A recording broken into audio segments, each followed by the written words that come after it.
ప్రభునామానికి మహిమ కలుగుగాక. మీ అందరికీ నా హృదయపూర్వక వందనాలండి. బాగున్నారు కదా మీ అందరు? చూడండి, మనం చాలా విషయాల్లో చాలా దిగులు చెందుతూ ఉంటాం, చింత పెట్టుకుంటాం. అసలు మనం ఏం చేయగలం? ప్రభు అంటున్నాడు, మీరు ఒక వెంట్రుకను నలుపు కానీ తెలుపు కానీ చేయలేరు. మరి మీకేంటి దిగులు? మీరు ప్రార్థన చేసి ఎలా ఉండాలంటే సంతోషంగా. ఒక మాట మీకు జ్ఞాపకం చేస్తాను. ఫిలిప్పీ రాసిన పత్రిక 4వ అధ్యాయం 6వ వచనం, దేనిని గూర్చి చింతపడకూడదు, కానీ ప్రతి విషయంలోనూ ప్రార్థనా విజ్ఞాపముల చేత కృతజ్ఞతాపూర్వకంగా మీ విన్నపములు దేవునికి తెలియజేయుడి. దేవునికి స్తోత్రం కలుగుగాక. ఎవరికి తెలియజేయాలా? దేని గురించి అసలు క్రైస్తవుడు చింతపడకూడదు. నువ్వు చింతపడుతున్నావంటే దేవుని మీద నీకు విశ్వాసం లేదు. ఎలా ఉండాలంటే దేవునికి ప్రార్థన చేసి దేవునికి అప్పగించి నీ చింత యావత్తు ఆయన మీద వేసి నువ్వు ఎలా ఉండాలంటే ధైర్యంగా, సంతోషంగా, సమాధానంగా నా ప్రభువుకి చెప్పేశాను, తప్పకుండా ఆయన నా కోరిక తీరుస్తాడు, నా మనవులు అంగీకరిస్తాడు, నేను చెప్పింది అధికంగా ఇస్తాడు నాకు అని విశ్వాసం ఉంచినప్పుడు తప్పకుండా నువ్వు మహదానందం పొందుతావు. ఇలాగే ఒక ఆమె ప్రార్థన చేస్తూ ఉంది. ప్రార్థన చేసిన తర్వాత భోజనం చేయకుండా దిగులు పడతా ఉందంట, చింతపడతా ఉందంట. రోజు రోజుకు మనిషి తగ్గిపోతూ ఉందంట. ఆమె ఒకసారి దేవుడు పరిశుద్ధ ఆత్మ ఆమెతో మాట్లాడుతున్నాడు. ఎందుకు ఇలా అయిపోతున్నావు? ఎందుకు రోజు రోజు చిక్కిపోతున్నావు?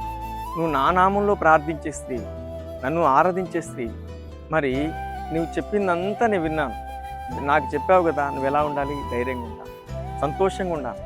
ఏంటి నీ ప్రాబ్లం అంటే, పిల్లలకు పెళ్ళిళ్ళు చేయాలి కదా, పిల్లలకు జాబులు కావాలా, ఇదా నీ చింత?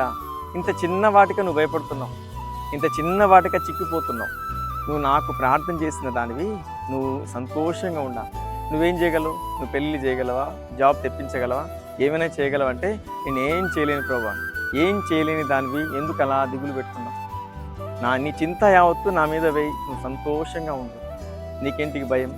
నీకెందుకు చింత? నీకెందుకు దిగులు? ఆహారం లేకుండా నువ్వు చిక్కిపోతున్నావు. నేను చూసిన వారందరూ ఏమనుకుంటారంటే, ఆమెకేదో దయ్యం పట్టింది అనుకుంటారు, నా నామానికి అవమానం కనుక నువ్వు సంతోషంగా ఉండు, నీ కార్యంలన్నీ నేను సఫలపరుస్తాను అని చెప్పినప్పుడు ఒక ధైర్యం కలిగిందంట, సంతోషం కలిగిందంట. ప్రభువే నాతో మాట్లాడాడు, నేనెందుకు చింతపడాలా అని అప్పటి నుంచి ధైర్యంగా ఉండడం ప్రారంభించింది. ఆమె అడిగినవన్నీ ప్రభు సఫలం చేశాడు. ఈరోజు ఏ దానికి భయపడుతున్నావు? ఏ దానికి చింతిస్తున్నావు? ఏ దానికి కలవరపడుతున్నావు? నీ చింత యావత్తు ఆయన మీద వెయ్యి. ఆయన నీ సమస్త కార్యములు నెరవేర్చి అద్భుతమైన జీవితాన్ని ప్రభు మరలా నీకు ఇవ్వబోతుంది. అద్భుతమైన ఆశీర్వాదం నీ కోసం దాచి ఉంచాడు, తప్పకుండా నీకే ఇస్తాడు. కాబట్టి భయపడకండి, కృంగిపోకండి, అధైర్యపడకండి, నీ దేనిని గూర్చి చింతపడకండి. నీ కోరికలు, నీ ఆశీర్వాదాలు తప్పకుండా మీ ఇంటికే పంపిస్తాను. అటువంటి కృప ప్రభు మీ అందరికీ అనుగ్రహించి నడిపించునుగా. ఆమేన్. అందరి కోసం చిన్న ప్రార్థన చేస్తాను. మహాగణుడా, నీకు స్తోత్రము. మాటలు వింటున్న ప్రతి బిడ్డలు ధైర్యం పొందుకోవాలి, సమాధానం పొందుకోవాలి.